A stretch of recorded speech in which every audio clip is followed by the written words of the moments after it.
कनक नाम है इसका, एक आम सी लड़की जिसकी ख्वाहिशें बहुत कम थी, बहुत ज़्यादा कम। उसने हमेशा से समझौता किया था अपने अरमानों से, या यह कहना चाहिए कि उसने अपनी ज़िंदगी की सबसे बड़ी ख्वाहिश से ही समझौता कर लिया था।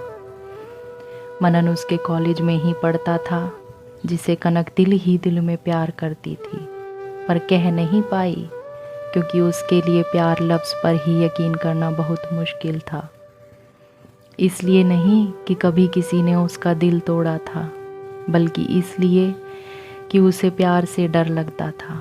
वो प्यार का केवल एक ही अंत समझती थी, और वो या तो बेवफाई थी या खो देना प्यार को।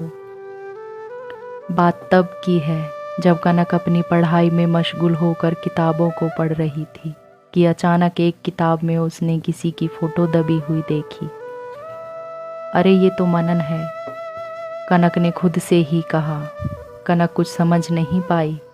उसे ऐसा लग रहा था जैसे किसी ने उसे चोरी करते पकड़ लिया हो। पर फिर उसे याद आया कि जब वो यह किताब कॉलेज से ले जाना चाहती थी और अपनी फ्रेंड से इसे इशू कराने की बात की थी, तो फ्रेंड ने बताया था कि यह बुक तो मनन के पास है। तब कनक के समझ में यह बात आ गई कि शायद मनन ने ही गलती से यह फ़ोटो किताब में दबा दी होगी, या गलती से रख कर भूल गया होगा। अब कनक को समझ नहीं आ रहा था कि वह फ़ोटो देने जाए या ना जाए, और वह फ़ोटो को रख भी नहीं सकती थी। यह सोचकर फ़ोटो देने गई। मनन अपने दोस्तों के साथ बैठा था। कनक के ने पास जाकर कहा, तुम्हारी फ़ोटो शायद तुमने गलती से इस बुक में रख दी थी। पहले तो मनन को कुछ समझ नहीं आया, पर बाद में वह समझ गया कि उसने ही गलती से फ़ोटो किताब में रख दी। और मनन ने फ़ोटो रख ली, लेकिन कहा कुछ नहीं। कनक ने गुस्से से कहा, शुक्रिया अदा करना नहीं आता क्या? तो मनन को हंसी आ गई और उसने हंसते हुए कहा, थैंक्स। लेकिन कनक ने कोई जवाब नहीं दिया और वह पलटकर चली गई। फिर कुछ दिन बाद जब कनक कॉलेज नहीं आई तो मैम ने मनन से कहा कि वह कुछ ज़रूरी नोट्स ले जाकर कनक को दे दे। अब मनन को कुछ समझ नहीं आया कि वह ऐसे बिना बताए उसके घर कैसे जा सकता है, और फिर घर का एड्रेस भी नहीं पता था। कनक की फ्रेंड से एड्रेस पूछकर उसके घर गया।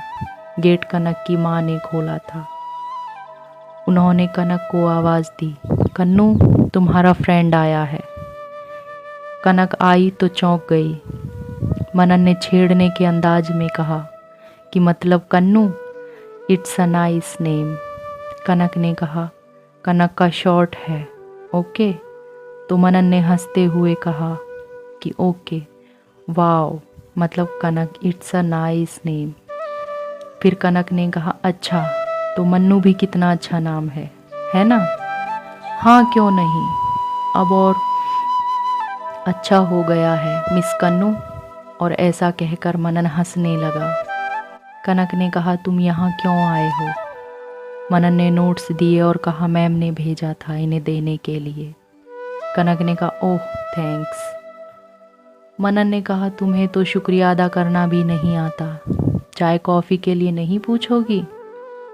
कनक ने कहा, नहीं, अपने घर जाकर पीना। तभी कनक की माँ चाय लेकर आ गई और मनन को बैठने के लिए कहा। ऐसा नहीं था कि कनक को मनन का आना वहाँ बुरा लगा था, बस उसे ये नहीं पता था कि वो इतनी बातें भी कर सकता है। फिर बातों का सिलसिला शुरू हुआ और एक दूसरे के घर आना जाना भी। अब तो मम्मियाँ भी मिलने लगी थी। दोनों हमेशा एक दूसरे के बच्चों की तारीफ़ें करती और इस तरह दोनों दोस्त बन गए। कनक तो हमेशा से यही चाहती थी, यहाँ तक कि वह तो मनन को बहुत प्यार करती थी, पर खो देने के डर से कह नहीं सकी। मनन भी उसे प्यार करने लगा था और वह चुप रहने वालों में से नहीं था। उसने कनक को बहुत ही प्यारे तरीके से अपने मन की बात कह दी, और वह प्यारा तरीका था कि उसने उसे सबके सामने, मतलब दोनों में फैमिली के सामने प्रपोज़ किया। और आई लव यू कह दिया।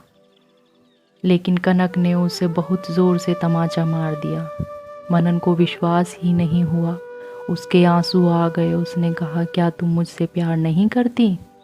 कनक ने कहा, हाँ नहीं करती।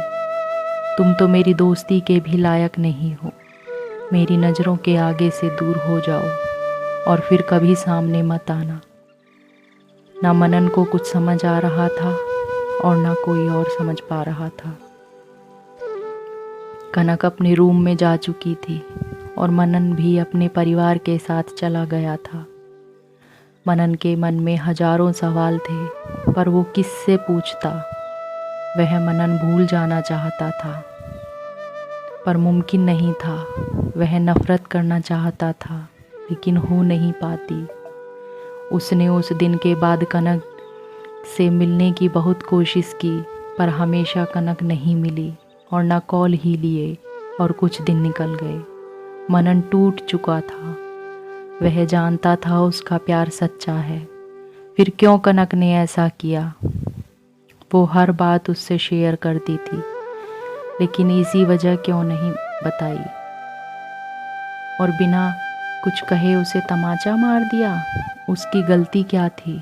वो जानता था कनक खोने से डरती है, लेकिन वह वजह नहीं हो सकती, इसका भी उसे पूरा यकीन था।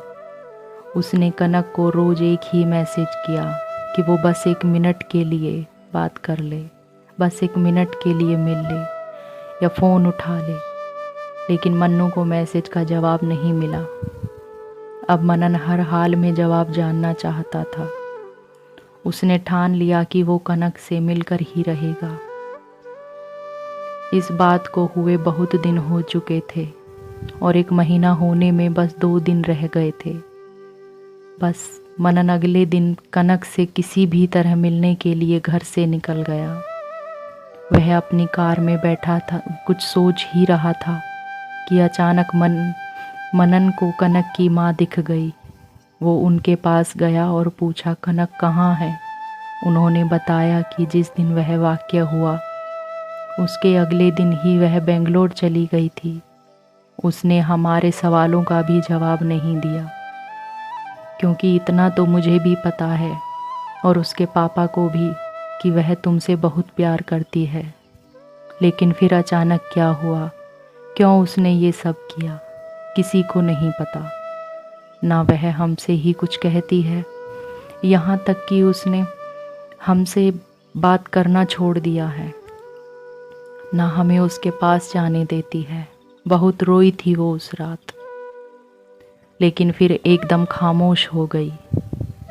इतना सब सुनने के बाद मनन को ऐसा लग रहा था वह 7वें आसमान पर है। उसे आज ये पता चला है कि वह भी उससे प्यार करती है। उसके लिए वह रोई थी। उसने कहा, आंटी मुझे यकीन था कि वो मुझसे प्यार करती है, पर आज इस बात का पता चला है। कहाँ है वो? मुझे आप एड्रेस दे दो, मैं आज ही वहाँ जाऊँगा। और एड्रेस लेकर निकल गया। फ़्लाइट से जाने के कारण उसे ज़्यादा टाइम भी नहीं लगा। वो आज इतने दिन के बाद बहुत खुश था। वह पूरे टाइम कनक को सोचता रहा। हर जगह उसे कनक ही दिख रही थी। रात हो चुकी थी।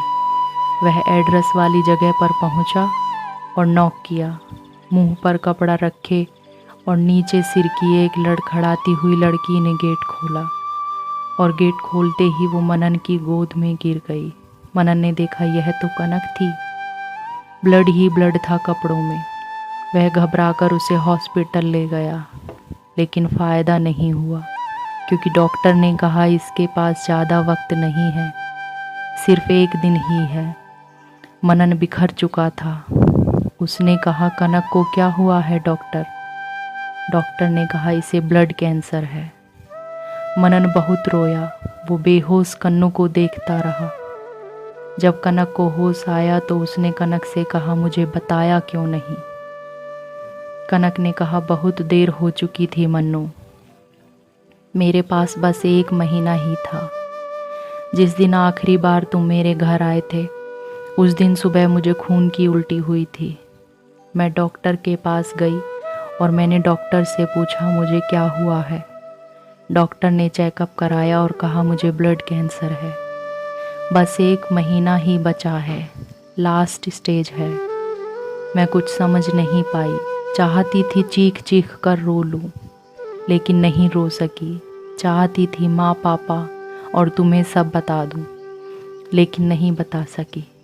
मैं तुमसे और माँ पापा से कैसे कहती और क्या कहती, इसलिए उन्हें नाराज़ करके और तुमसे रिश्ता तोड़ के आ गई यहाँ अनजान लोगों में। पर देखो आज तुम्हें पता चला, जब मैं तुमसे ये भी नहीं कह सकती कि तुम थक गए होगे, अभी आराम कर लो, हम कल बात करेंगे। और कनक रोने लगी। मनन चुप था। फिर उसने कनक को गले लगाया और कहा, कन्नू मैंने तुमसे हर दिन हर पल बस 1 मिनट मांगा था, पर तुमने मुझे 1 सेकंड भी नहीं दिया। मुझ पर एक मेहरबानी कर दो, प्लीज़ मुझे आज का पूरा दिन दे दो। बस इस आज के दिन के अलावा मुझे तुमसे कुछ नहीं चाहिए। मैं आज में अपनी पूरी ज़िंदगी जीना चाहता हूँ। मन्नू बोलता जा रहा था, इस बात से बेखबर कि कन्नू जा चुकी थी।